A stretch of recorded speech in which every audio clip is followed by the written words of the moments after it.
If you don't learn how to stay calm, life will keep pushing you around. That's the hard truth nobody tells you. Most people aren't broken. They're not weak.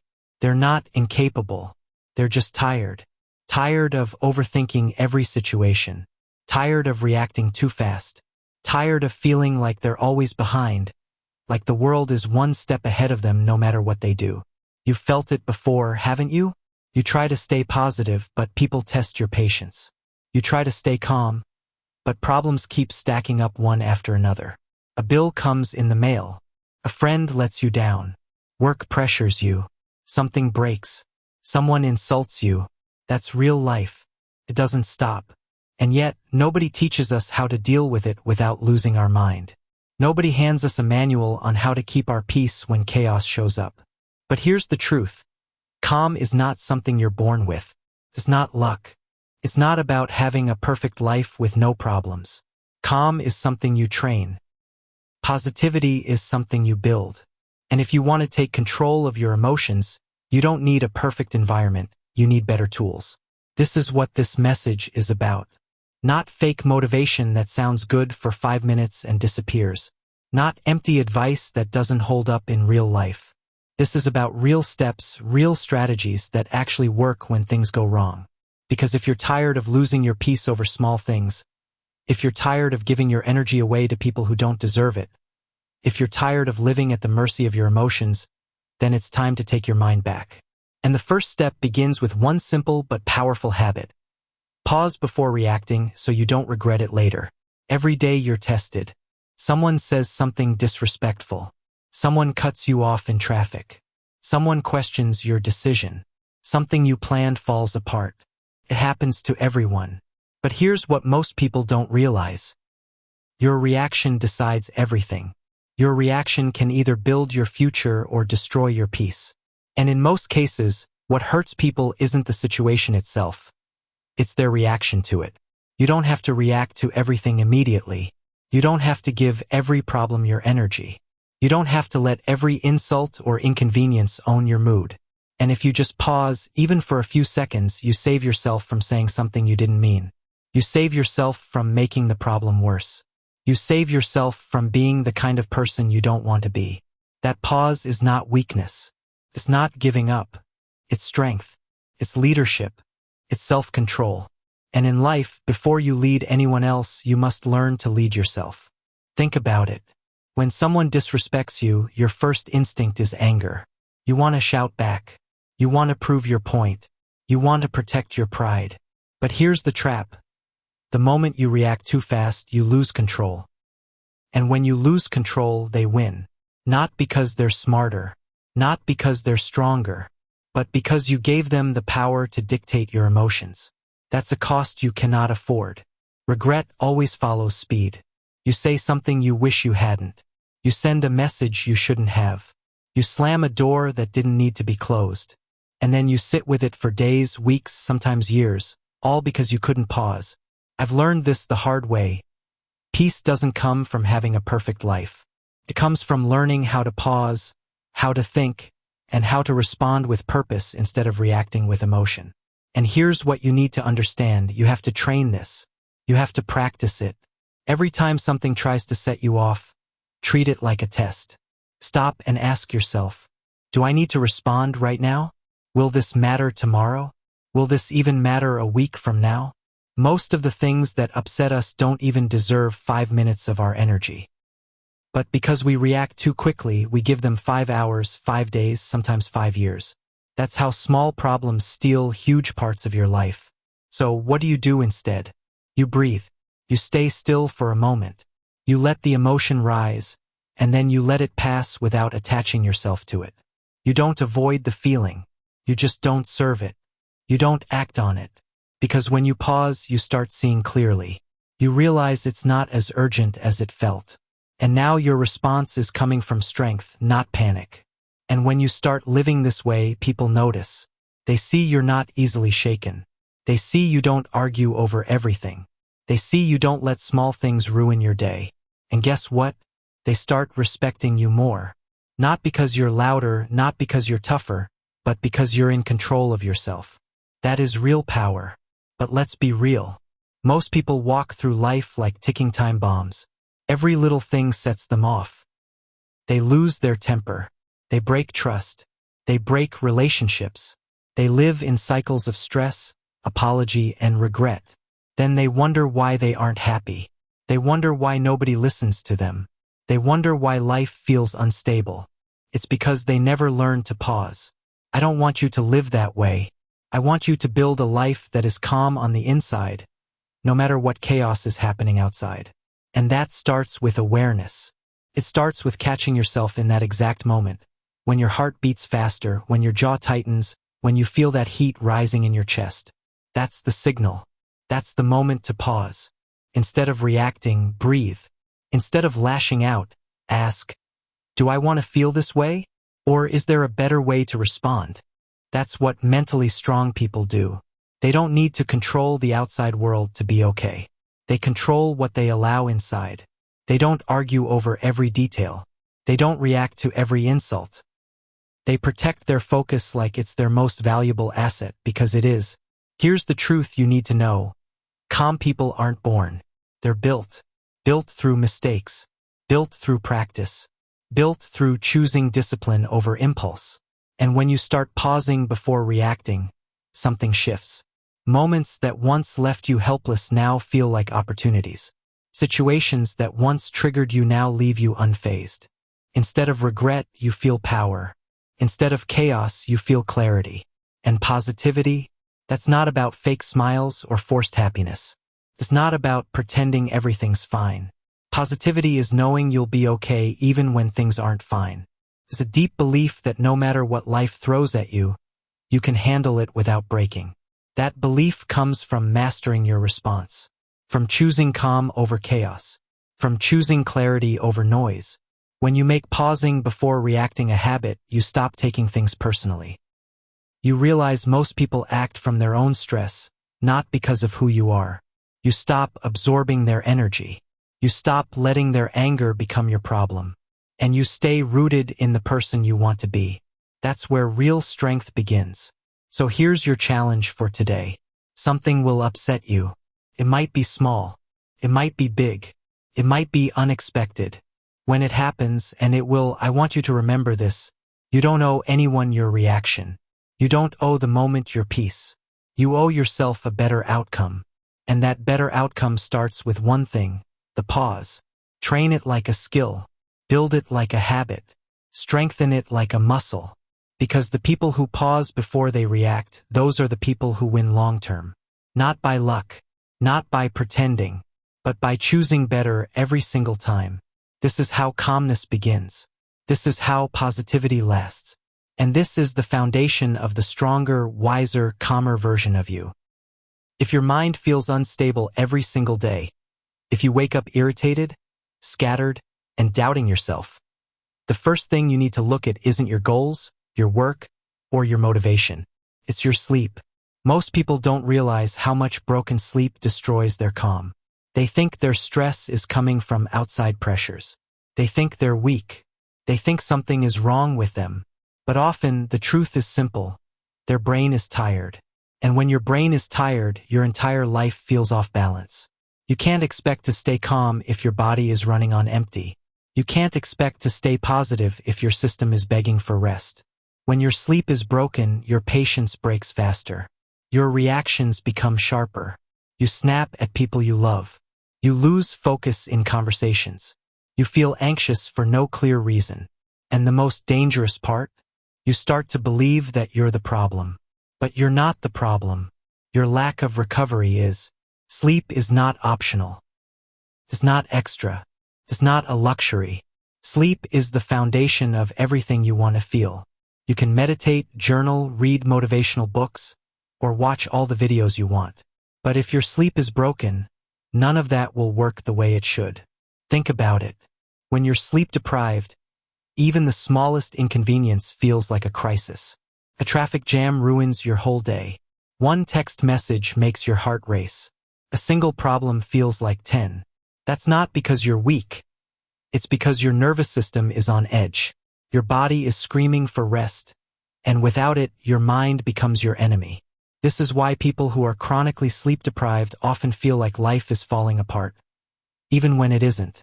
Their brain is pulling negative memories, amplifying stress, and blocking opportunities. They see threats where there are none. They feel stuck, even when things are moving forward. And then they blame themselves.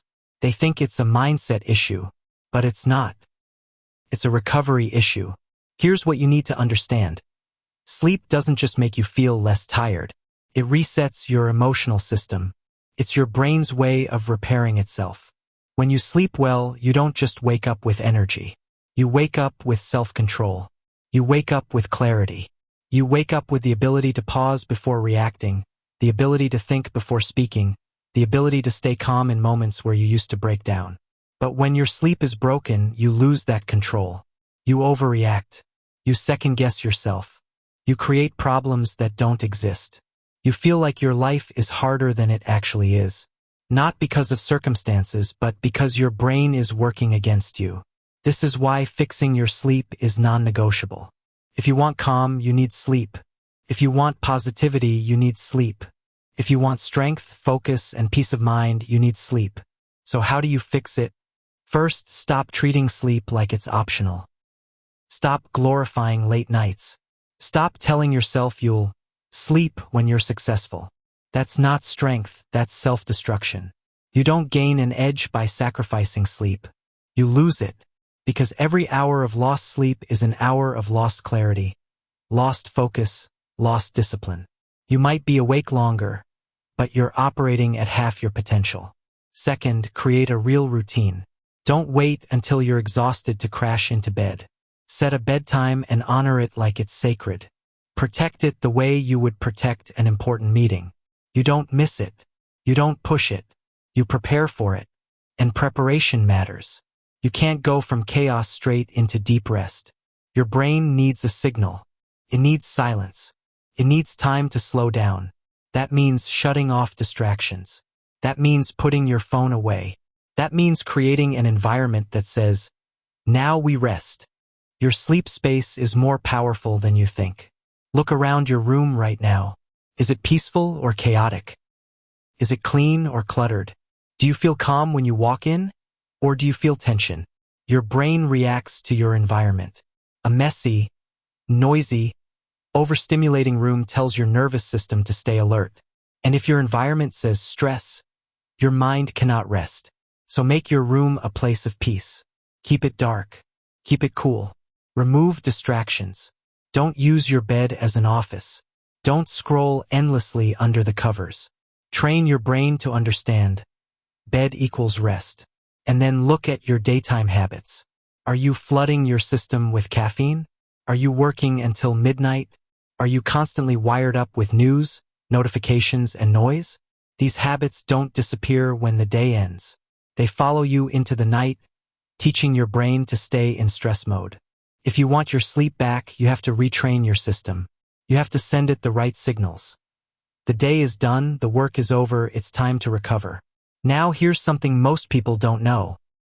Sleep affects not just your body, but your thoughts. When you're tired, your brain processes information differently. It doesn't store the positive as strongly. Instead, it clings to the negative. That's why sleep-deprived people replay failures, dwell on mistakes, and feel trapped in cycles of fear. But when you sleep well, your brain resets, processes stress.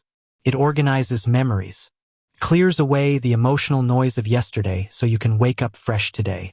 That's why one good night's sleep can make yesterday's problems feel lighter, and one bad night can make today's challenges feel unbearable. Your emotional stability depends on your recovery. Without it, you're fighting battles with no energy. With it, you carry yourself with calm, clarity, and strength. Let me be clear. Fixing your sleep doesn't mean perfection. You'll have restless nights. You'll wake up sometimes in the middle of the night. That's okay. What matters is the direction you're moving in. Are you building a lifestyle that allows your mind and body to recover? Or are you burning yourself out day after day, hoping motivation alone will save you? Because motivation without recovery is a lie. It doesn't last. And eventually, your body will force you to stop. Through burnout, through sickness, through breakdown. Don't wait until you're forced. Choose to fix it now. Respect your rest. Protect your sleep. Not because you're lazy, not because you don't care, but because you finally understand that recovery is not the opposite of strength. It is strength. And here's something powerful. When you fix your sleep, the people around you notice. When you're rested, you're calmer. You listen better. You're more patient. You enjoy the moment more. You connect with people instead of snapping at them. You show up as your best self. Not the sleep-deprived version always running on fumes. Fixing your sleep doesn't just improve your mood. It improves your relationships. It improves your work. It improves your entire life. And it all starts with one decision: to take your recovery seriously. So hear me, you don't need a perfect life to stay calm and positive. You don't need endless motivation. What you need is a body and brain that aren't dragging themselves through the day. And that starts with sleep. You'll never regret sleeping well, but you will always pay the price when you don't. So if your mind feels unstable every day, stop trying to think your way out of it. Stop trying to fight harder. Stop trying to fix everything with willpower. Start with your sleep. Start with rest. Give yourself the reset you need. And when you do, you'll see something amazing. Peace becomes natural again. Calm becomes normal. Positivity doesn't have to be forced. It becomes who you are, because your system is finally giving you the strength to feel steady again. That's how you take back your mind. That's how you take back your peace. And it begins every single night with the most underrated habit of all: sleep. If you truly want to stay calm and positive in life, you need to face a truth most people run from. Some people are destroying your peace. And it's not always obvious.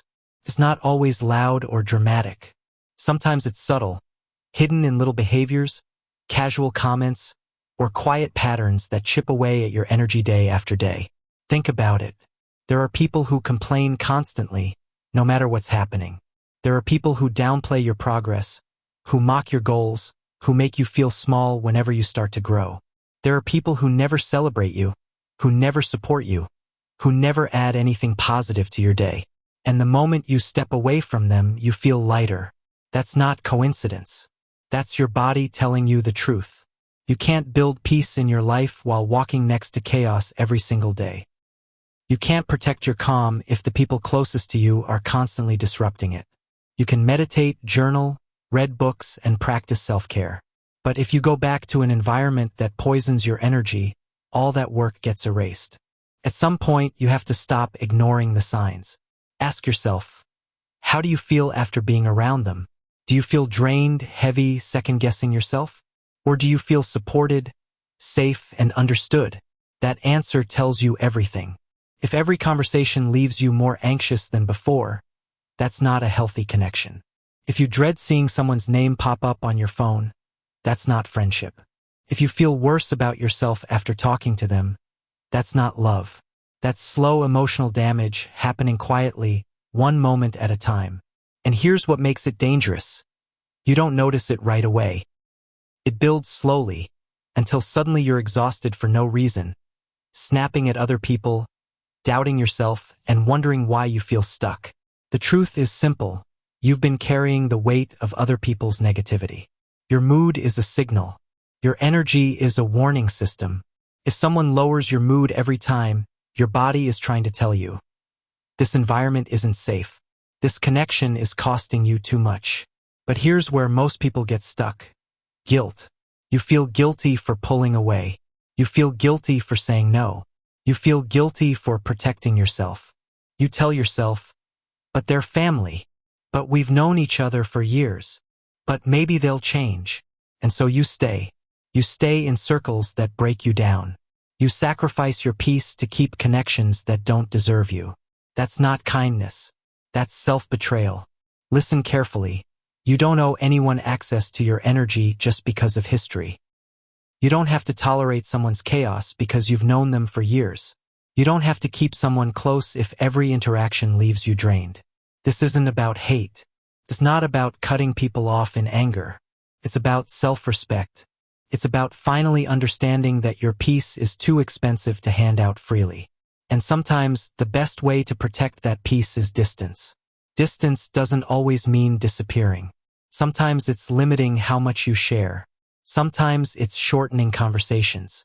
Sometimes it's refusing to open yourself up to people who have shown they can't be trusted with your growth. It's not about confrontation. It's not about fights. It's about creating space, quiet space, safe space, a buffer between you and the noise. Because here's the truth. Real healing doesn't last if you're surrounded by people who keep reopening the wound.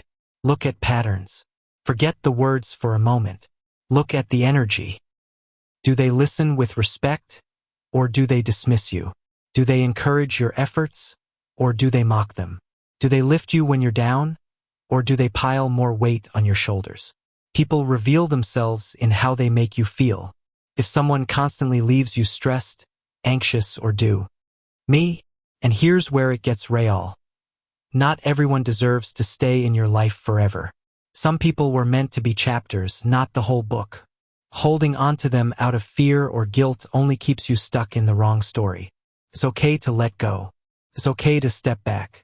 It's okay to admit that some people don't fit where you're going. That's not betrayal, that's growth. The right people won't make you feel guilty for protecting your peace.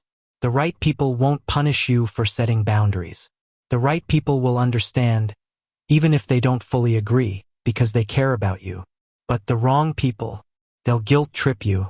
They'll say you've changed. They'll act like you owe them your time. And that's your confirmation. That's your sign that they were never supporting you. They were only benefiting from access to your energy. Here's the truth. You don't need to fix people who ruin your mood. You need to fix the part of you that keeps allowing it. And that starts with distance.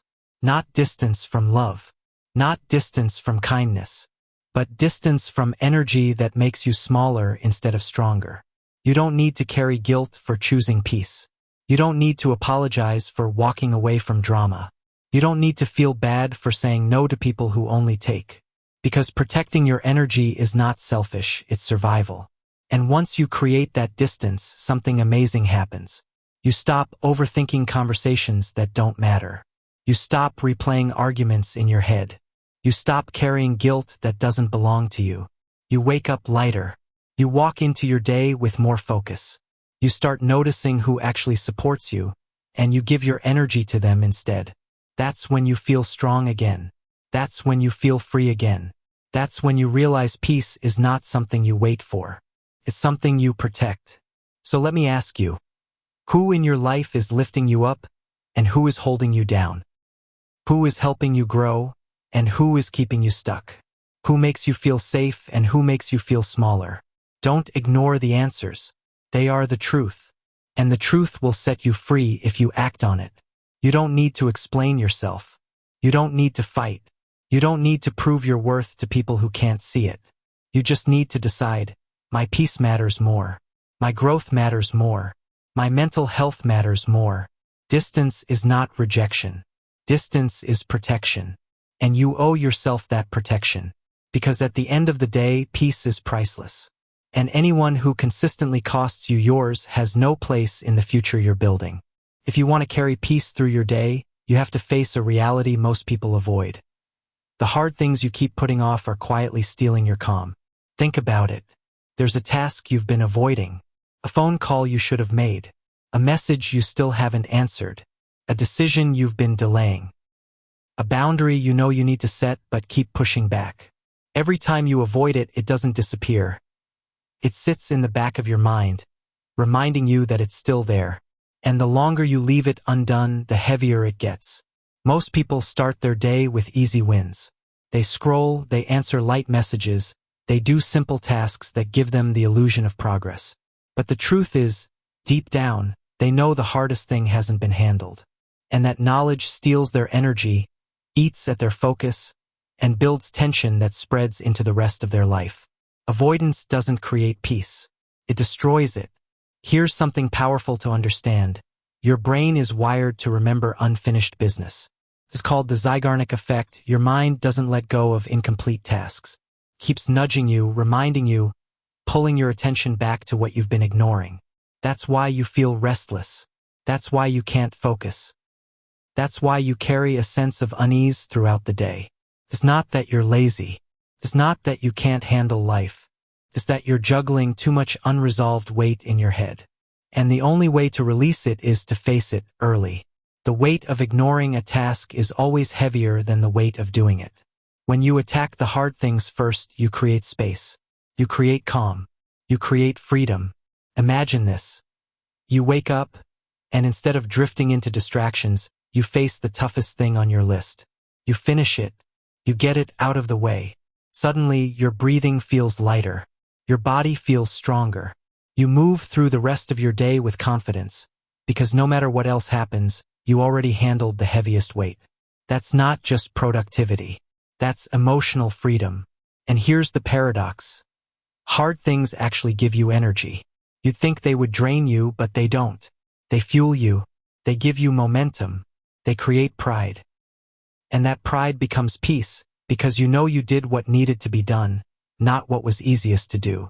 Avoidance, on the other hand, multiplies stress. The conversation you didn't have grows into a conflict. The task you didn't finish becomes an emergency. The decision you didn't make creates more problems.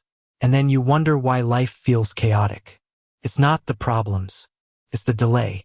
Peace doesn't come from ignoring difficulty. Peace comes from conquering it before it conquers you. Here's the truth about people who succeed, not just in work, but in life, in relationships, in calmness. They have the same hard tasks as everyone else. They feel the same fear, the same discomfort, the same resistance. But they don't wait for the right mood. They don't wait for motivation. They don't wait for circumstances to be perfect. They do the hard thing anyway, early, before it has time to grow into something bigger. And because of that, their lives feel lighter. Their relationships feel steadier. Their energy feels stronger. Not because life is easier for them, but because they built the discipline to face what others avoid. The earlier you face the hard thing, the faster you get back to calm. Your brain works best when it's not overloaded with fear. And fear thrives on waiting. The longer you delay, the louder the fear becomes. The moment you start, the fear shrinks. The task becomes smaller. The problem becomes manageable. Action makes things lighter. Avoidance makes them heavier. So here's your new standard. Each morning, before the world floods you with distractions, choose one hard thing and do it. Make that your anchor. It doesn't have to be huge. It just has to be the one thing you've been resisting. The phone call, the workout, the uncomfortable conversation, the tough piece of work.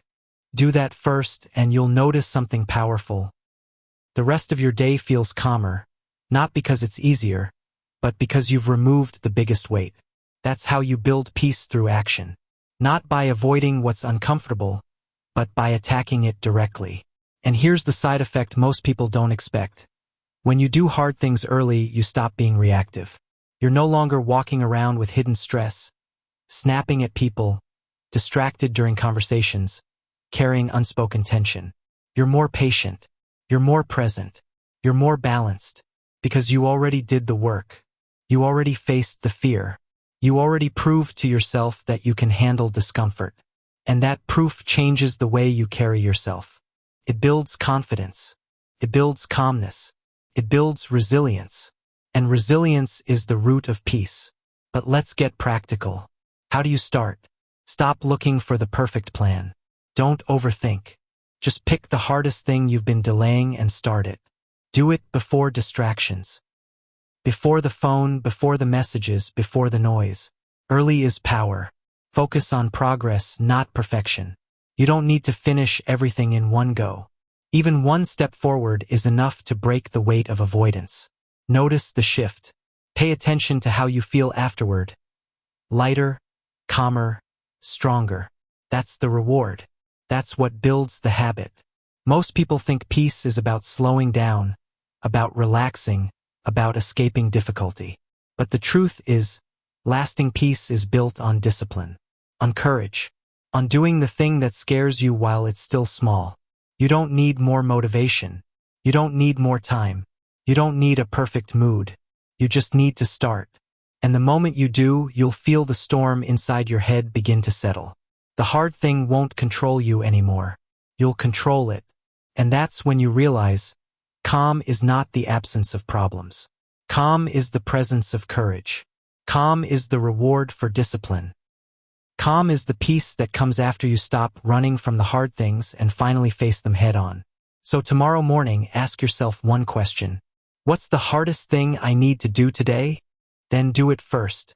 Not because it's fun, not because it's easy, but because it's the door to the peace you've been looking for. That's how you stop living reactive.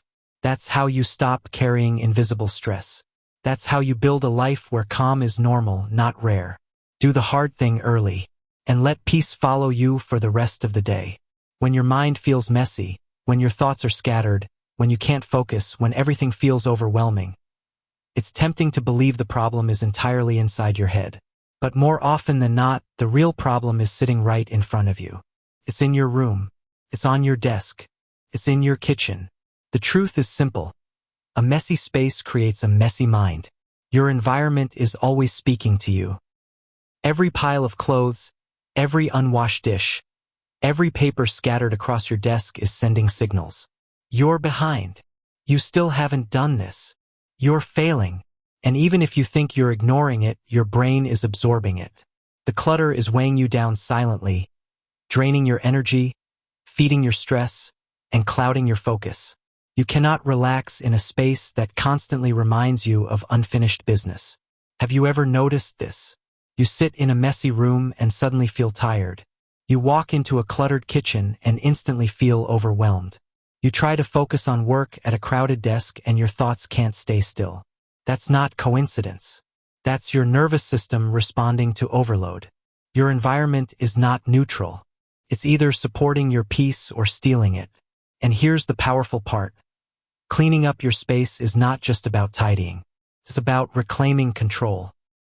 Every time you pick something up and put it where it belongs, you're sending yourself a message. I'm taking responsibility. I care about how I live. I'm creating order instead of chaos. That message matters, because the way you treat your space often reflects the way you treat your mind. A messy space often means a cluttered head. It doesn't mean you're lazy. It means you've been overwhelmed. You've been putting things off. You've been letting small problems pile up until they feel heavy. But here's the good news. Cleaning breaks that cycle. When you pick one drawer, one shelf, one corner, and start bringing it into order, something shifts inside you. You feel lighter. You feel clearer. You feel calmer. As the floor clears, your thoughts clear. As the table empties, your stress drops. As the clothes are folded, your focus returns. You don't need hours to feel the change. Sometimes even 10 minutes of cleaning gives your mind more relief than hours of overthinking. That's because cleaning isn't just physical. It's emotional. It's symbolic. You're proving to yourself that you can bring order into your world. And that order shows up in your head, too. Most people try to solve their stress by thinking harder. They journal. They meditate. They try to talk themselves into calm. And those things can help. But if you're sitting in an environment that screams chaos, your brain will always be fighting an uphill battle. The mind wants peace, but the space says pressure. That contradiction is exhausting. That's why cleaning up your environment is one of the fastest ways to calm your mind. You don't need perfection. You don't need a picture-perfect room. You just need order. You need space. You need surroundings that support your peace instead of attacking it. Here's the truth. Every time you walk past a mess and say, "I'll do it later," you're choosing stress. Because later rarely comes. And in the meantime, the clutter is silently eating at your calm. The pile of clothes becomes a reminder of avoidance.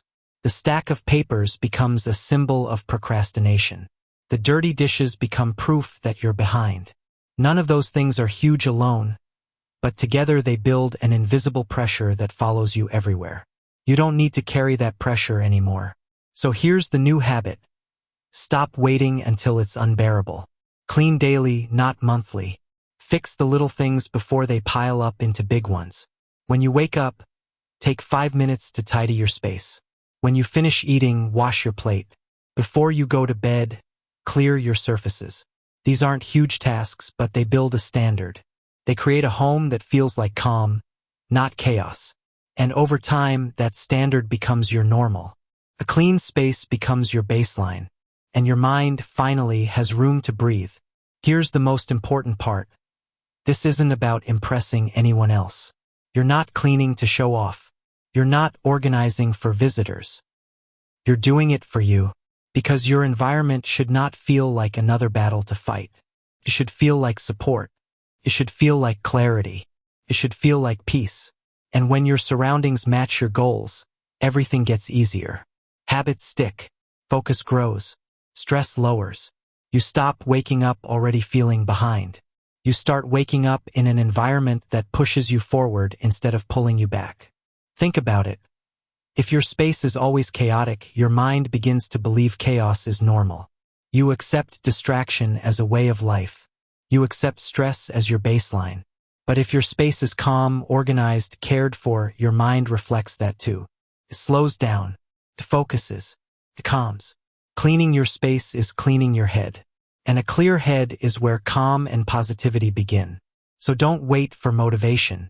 Don't wait for the perfect time. Don't wait until you're drowning in clutter. Start small. Start now. Clean one drawer. Wipe one counter. Put away one pile. That one action will spark another. And soon, the energy in your environment will shift. And when your space shifts, your life shifts. Because peace doesn't come from escaping your life. It comes from shaping it. From creating surroundings that reflect the calm you want to feel inside. So here's the challenge. Look around your space right now. Ask yourself, what in this room is adding pressure to my life? Then fix it. Not tomorrow. Not later. Now. Because every object you put in order isn't just cleaning your room. It's clearing your mind. Every mess you remove is stress you no longer have to carry. Every corner you bring into peace is another corner of your life that feels lighter. And that's how you calm down your mind. Not by running from reality, but by shaping the reality around you. A clean space creates a clear mind. A clear mind creates calm. And calm creates the positive, focused, steady version of you that you've been searching for. Start small. Start today. Start now. Because peace doesn't wait. And your environment is the fastest place to find it. When you're angry, your words become weapons. They cut deeper than you think. They don't just hurt others, they hurt you too. In moments of anger, your vision narrows. You don't see the whole picture. You don't think through the consequences. You speak from fire, not clarity. And once the words leave your mouth, you can't take them back. You can apologize later, you can explain yourself, but the damage is already done. That's why one of the most powerful disciplines you can ever build is this. Speak less when you're angry. It doesn't mean you ignore problems. It doesn't mean you stay silent forever. It means you refuse to make things worse. Anger is natural. Everyone feels it. But most people lose their peace not because of the anger itself, but because of what they do with it. Think about it. The regrets you carry, the relationships that cracked, the trust you lost. It usually wasn't the moment of anger itself, but what you said or did while you were angry. That text you shouldn't have sent. That insult you shouldn't have spoken.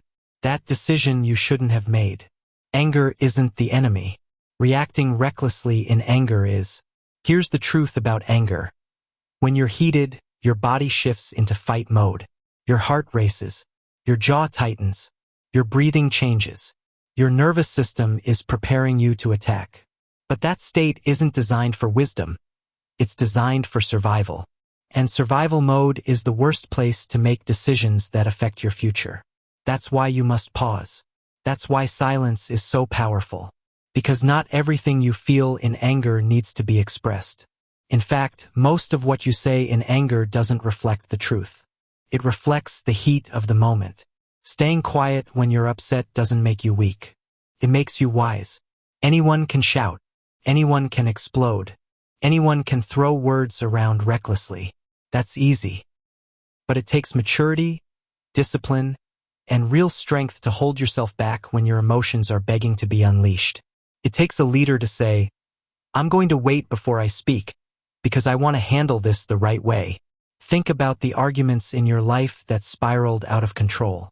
Think about the relationships that cracked because of one heated moment. How many of them could have been saved if someone, just one person, chose silence instead of attack? How many fights would have ended before they started if someone paused instead of reacting? Words spoken in anger are like sparks in a dry forest. One careless line can set everything on fire. And once the flames spread, even if you put them out, the scars remain. Here's the discipline. When you feel anger rise, slow down. Feel the heat in your chest? Pause. Feel your jaw tighten? Pause. Feel the urge to fire back immediately? Pause. Take a breath. Step away if you have to. Write it down instead of saying it out loud. Give yourself space for the fire to cool before you speak. Because silence in anger is not avoidance, it's control. It's refusing to feed the flames. It's choosing to let the storm pass so your words can be guided by intention, not impulse. Most anger passes quickly if you don't feed it. But when you keep talking while you're angry, you keep fueling it. You keep finding new reasons to be upset. You keep escalating the problem until it becomes bigger than it ever needed to be. That's why people say things in anger they don't even believe. Because anger isn't about truth. It's about power. And in the heat of it, your mind convinces you that hurting the other person is winning. But the truth is the opposite. When you lose control, you lose power. If you want to live with more peace, practice this rule. Speak less when you're angry. Not because you're scared to speak, but because you're smart enough to know your words carry weight. Your peace matters more than your pride. Your future matters more than winning the argument. Rust. That creates stability. But more importantly, you respect yourself more. You feel proud that you didn't lose control. You feel stronger because you didn't let anger decide who you were. You realize that silence in heat is not weakness, it's mastery. This doesn't mean you never address issues. It doesn't mean you let things slide. It means you pick your moment wisely. You speak when the fire is out, when your thoughts are clear, when your words can move things forward instead of burning them down. Because the truth is, you don't have to win every battle. You don't have to prove your point every time. Sometimes the greatest victory is walking away with your peace intact. Here's the challenge for you. The next time you feel anger rise, don't speak right away. Wait, breathe, write it down. Step outside. Let the fire cool. Then decide. Does this still need words? And if it does, what words will actually solve the problem, not add to it? That's how strong people live. That's how calm people handle conflict. That's how you build relationships that last instead of ones that crack under pressure.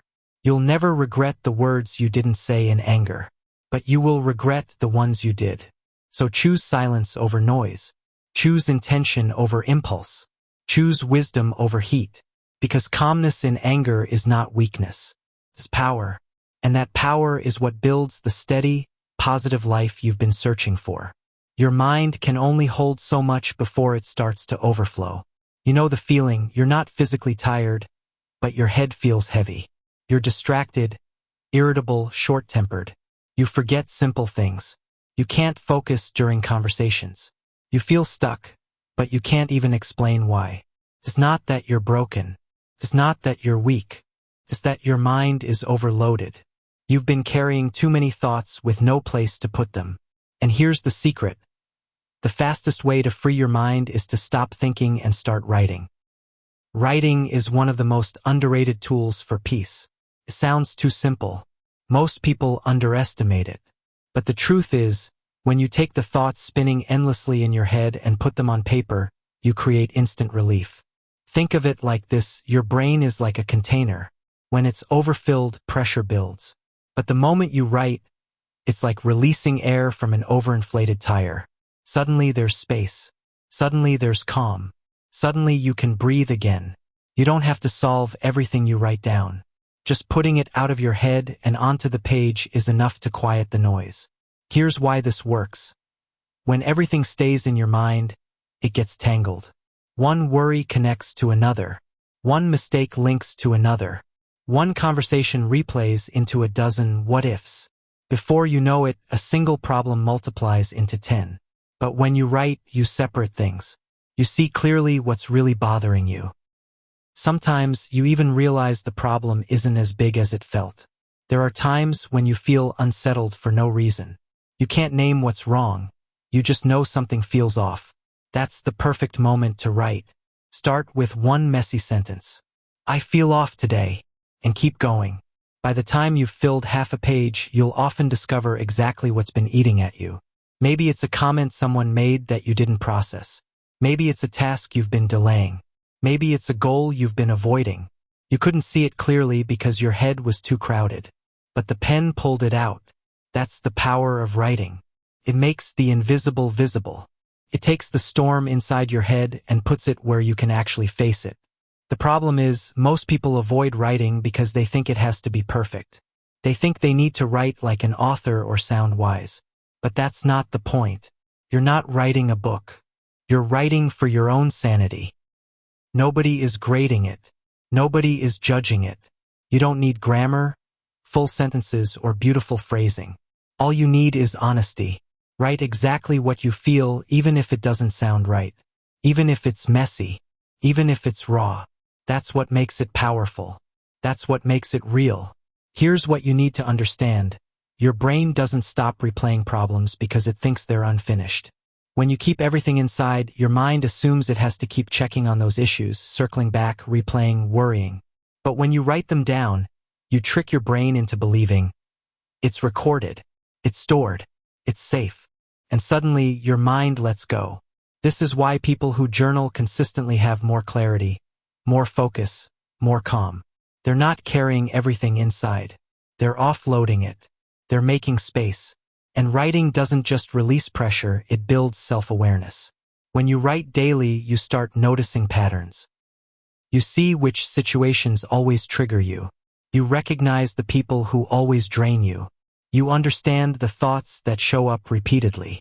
And once you see the patterns, you gain power. Because you can't control what you don't notice. But the moment you recognize it, you can respond differently. That's how you stop reacting blindly. That's how you start responding with clarity. And here's the best part. It doesn't take hours. Even 5 minutes of writing can change your mental state. Just open a notebook and ask yourself, what's bothering me right now? Then write whatever comes up. Don't edit. Don't overthink. Don't judge. Just let it flow. You'll be shocked how much lighter you feel afterward. It's like setting down a heavy bag you didn't even know you were carrying. Overwhelm isn't always about doing too much. Sometimes it's about thinking too much. You've been replaying conversations. You've been imagining future problems. You've been reliving past mistakes. You've been carrying worries that may never happen. That's why you feel so drained, not because of reality, but because of the mental weight. Writing clears that weight. It gives your thoughts a place to land so they stop circling endlessly in your head. And here's something powerful. Over time, your notebook becomes more than an outlet. It becomes a record of growth. You'll look back at entries from months ago and realize, that problem that felt unbearable? I handled it. I survived it. I moved on. That builds confidence. That reminds you of your strength. That gives you evidence that you're capable of more than you think. Your journal becomes proof that you've overcome before, and you can overcome again. This practice doesn't need to be complicated. You don't need fancy journals. You don't need a system. You don't need structure. A scrap of paper, a note on your phone, even bullet points or fragments are enough. The key is honesty. That's what heals. Because when you write, you're not performing. You're not pretending. You're not filtering yourself for approval. You're just being real. And sometimes, being real on paper is the first step to being real with yourself. So here's your challenge. The next time your head feels full, don't keep carrying it. Don't bury it. Don't distract yourself with noise. Write. Write what you feel. Write what you fear. Write what you can't say out loud. Because once it's written, it no longer controls you. Once it's written, it becomes something you can face. Once it's written, you can move forward with a clear head and a lighter heart. That's how you protect your calm. That's how you clear your mind. Not by ignoring your thoughts, but by releasing them in a way that gives you space to breathe again. It's not about being perfect. It's not about being poetic. It's about being honest. And honesty with yourself is the foundation of peace.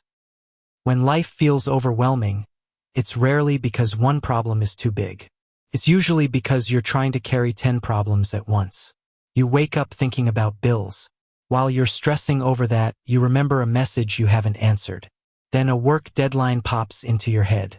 Then a health concern. Then a conversation that didn't go well. And suddenly, you're juggling 10 different worries. None of them resolved. All of them draining you. Your mind jumps from one issue to another, trying to solve everything at the same time. And in the process, it solves nothing. That's why you feel like you're drowning. Not because you can't handle life, but because you're trying to handle it all at once. Here's what you need to know. Your brain was never designed to carry multiple problems with equal focus. Tries, but it can't. Instead, it rapidly switches back and forth, burning through your mental energy, scattering your focus, and creating internal noise that leaves you exhausted. That's why you can spend hours worrying and still make zero progress. Because thinking about 10 problems doesn't move a single one forward. The solution: handle one. Just one. That's how you get your peace back. There's a huge difference between being busy and being productive. Busy people jump from task to task, problem to problem, touching everything but finishing nothing. They look like they're working hard, but deep down they know nothing is really moving forward. Productive people focus. They pick one problem, one task, one decision, and they give it their full attention until it's handled or moved forward. That's why productive people feel calmer. That's why they make faster progress. Not because they have fewer problems, but because they discipline themselves to tackle them one at a time. Your stress doesn't come from the size of your problems. It comes from the chaos of trying to solve them all in your head. And here's the paradox. The moment you focus on just one, everything feels lighter. Even if you don't solve it completely, even if you just take one step forward. Progress in one area gives your mind relief in every area. Because the human brain craves completion. It wants closure. And when you give it that, when you finish something, it stops screaming about everything else. Here's how to practice this. Write everything down. Get all 10 problems out of your head and onto paper. Free your mind from carrying the weight of remembering them. Choose the one that matters most. Not all problems are equal. Some are urgent. Some are important. Some are noise. Pick the one that, if handled today, would reduce the pressure of the others. Ignore the rest, for now. This is the hard part. You must trust that the other problems can wait their turn. Give your full attention to the one. Even 30 minutes of focused effort is worth more than 3 hours of scattered worrying. At first, your mind will resist. It'll want to jump around. It'll try to convince you that everything is urgent. But urgency is often an illusion. If everything feels urgent, nothing truly is. Calm begins when you zoom in. When you give yourself permission to slow down and handle life one piece at a time. Here's something powerful. When you learn to handle one problem at a time, you stop panicking. You stop spiraling into what-ifs. You stop living in a state of constant mental chaos. You anchor yourself in one task. You slow your mind down. And that single act brings peace back into your body. Think about the last time you felt overwhelmed. Did you actually face the problems? Or did you just think about them endlessly? Most overwhelm doesn't come from action, it comes from avoidance. You think and think, you circle and circle, but you don't actually do. And that cycle creates exhaustion. But the moment you do even one small action, the pressure lifts. That's the secret. Doing creates calm. Thinking without action creates chaos. And here's the truth. Multitasking isn't strength. It's scattered weakness. The real power is in focusing so deeply on one thing that you actually finish it. Strong people don't brag about carrying everything at once. Strong people create clarity by saying, "This is what I'm handling right now. The rest can wait." That's not laziness. That's strategy. That's wisdom. And this isn't just about work. It's about relationships, health, decisions, everything. When you fight with someone, don't also replay 10 old arguments. Handle the one issue at hand.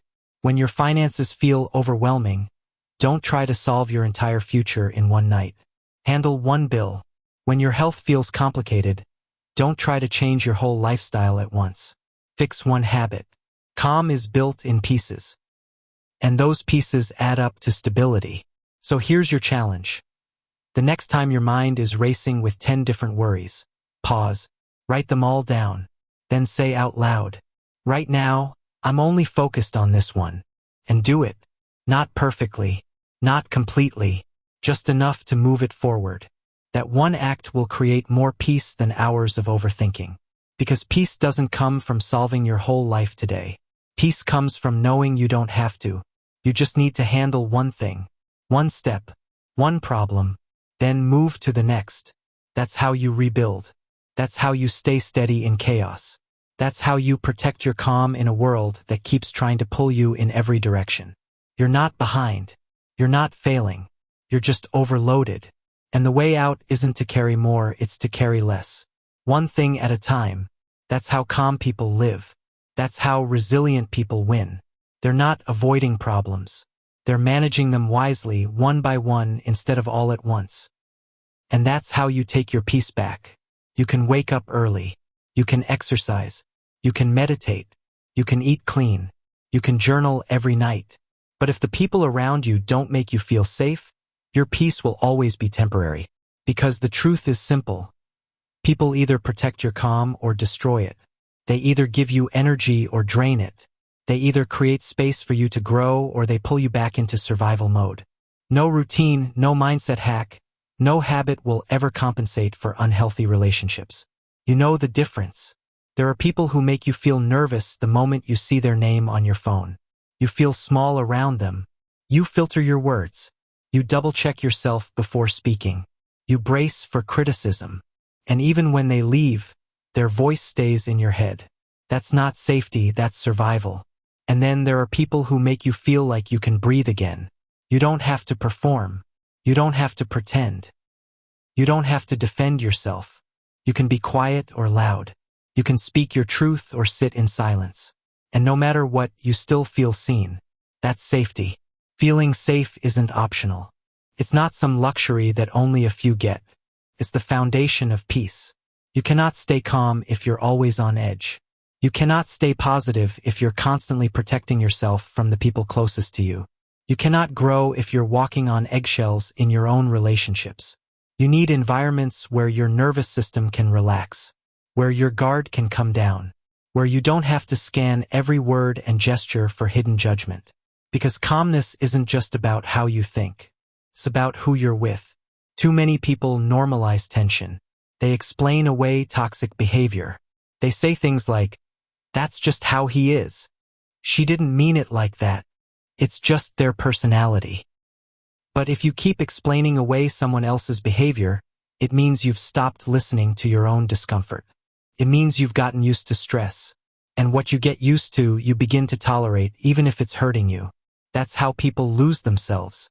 Not in one big dramatic event, but in 1,000 small compromises where they chose connection over self-respect. But you don't have to live that way. You don't have to keep showing up for people who don't care how they make you feel. You don't have to keep giving energy to people who take and take but never support. You don't have to shrink yourself to keep the peace. Because peace that costs you your dignity isn't peace, it's imprisonment. Here's the truth. People who care about you will never make you feel unsafe in their presence. They won't use your honesty against you later. They won't belittle your goals. They won't guilt-trip you for growing. Real love doesn't punish. Real friendship doesn't poison. Real connection doesn't drain you. The people who are right for your life will lift you, not break you. They'll support your growth even if they don't fully understand it. They'll give you space to change without making you feel guilty. They'll respect your boundaries instead of mocking them. And when you find those people, the ones who make you feel safe, you'll notice how much faster you heal. Because in safe relationships, you don't waste energy defending yourself. You don't waste time rehearsing arguments in your head. You don't carry guilt for being real. All of that energy goes back into living, creating, growing. Safety frees you. Safety restores you. Safety gives you the peace your habits alone could never provide. So ask yourself, who do you feel like yourself around? Who makes you feel lighter after a conversation instead of heavier? Who allows you to be imperfect without making you feel ashamed? The answers to those questions are your guide. Spend more time with those people. Give them your attention. Build with them. And pull away from the ones who make you doubt yourself, who pull you into drama, who drain your strength. That single shift will bring you more peace than any productivity system ever could. And here's something else. Don't just look for safe people. Become one. Be the friend who listens without judgment. Be the partner who supports instead of criticizes. Be the person who makes others feel seen without having to perform.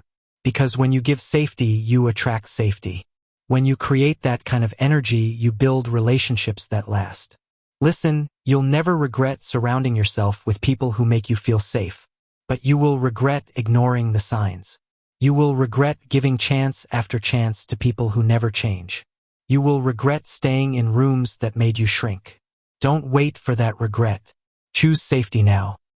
Because you can't afford to build your life on relationships that cost you your calm. Here's the standard. Only give access to people who make you feel safe. Not people who are perfect. Not people who never make mistakes. But people who show care, respect, consistency. People who take responsibility for their impact on you. People who want to see you win. Everyone else can keep their distance. Not because you hate them.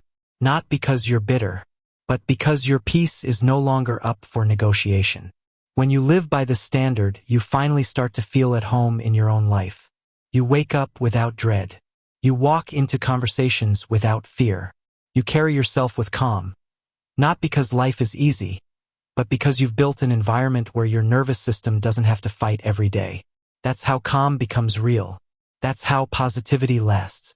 That's how you finally feel safe enough to grow into the version of yourself you've always been capable of becoming. The world glorifies loudness. People assume the strongest person in the room is the one who talks the most, who argues the hardest, who proves their point with force. But the truth? The strongest person is usually the cal. Let fear control your choices. You don't let chaos decide who you are. That's real strength. Think about it. Anyone can explode. Anyone can panic. Anyone can lash out. That's easy. That's instinct. That's survival mode. But calmness, that takes discipline. That takes maturity. That takes a level of self-mastery most people never reach. Calmness is power because it keeps you steady when everyone else is losing balance. It makes you the anchor in the storm, the one people trust, the one people follow. And in a world full of noise, being calm makes you unforgettable. Here's the secret. Calmness doesn't mean you don't feel. It doesn't mean you're numb. It doesn't mean you ignore problems. Calmness means you feel everything, but you don't let it own you. You experience anger without letting it explode. You feel fear without letting it freeze you. You face pressure without letting it crush you. Calmness is choosing to act from clarity, not chaos. And calmness gives you an edge in every area of life. In business, the calm person makes smarter decisions because they're not clouded by emotion. In relationships, the calm person diffuses conflict instead of feeding it. In leadership, the calm person inspires confidence because they stay steady under pressure. Even in your personal battles, calmness keeps you moving forward when your mind wants to quit. It's the strength that carries you through the hard days without destroying yourself in the process. But here's the thing. Calmness doesn't just happen. It's built. It's built in the small moments when you choose not to react. It's built in the quiet hours when you train your mind through reflection and writing. It's built in the discipline of handling one problem instead of drowning in 10. It's built in the courage to walk away from people who steal your peace. Every choice you make either strengthens your calm or weakens it. And when you start practicing calmness daily, you'll notice something shift. Your mornings feel lighter because you don't wake up panicked. Your conversations feel healthier because you don't need to win every argument. Your work feels smoother because you're not scattered by stress. Your evenings feel peaceful because your head is no longer full of noise. Calmness is not just a skill, it becomes your lifestyle. Of course, people will misunderstand it. They'll mistake your calmness for passivity. They'll think your silence means weakness. They'll assume your lack of reaction means you don't care. But let them think what they want. You'll know the truth. Calmness isn't about proving anything to them. It's about protecting your peace. It's about living with strength that doesn't need to shout. Because here's the final truth. Life will always bring storms. You can't stop problems from coming. You can't stop people from testing you. You can't stop situations from shaking you. But you can choose how you respond. You can choose whether you collapse under the pressure or stand firm in your calm. And when you choose calm, you win. Always. The storms may come, but they won't control you. The chaos may surround you, but it won't consume you. The people may test you, but they won't define you. Because you've built a strength that nothing outside of you can take away. That's calmness. That's power. That's your real advantage in this world. So carry this with you. Calmness is not the absence of strength. It is the highest form of it. Stay calm when others panic. Stay calm when others fight. Stay calm when others doubt you. Because your calmness is not just for you. It's your gift to the world. It's the energy that makes others feel safe. The presence that turns chaos into order. The strength that turns storms into lessons. That's who you become when you choose calm every single day.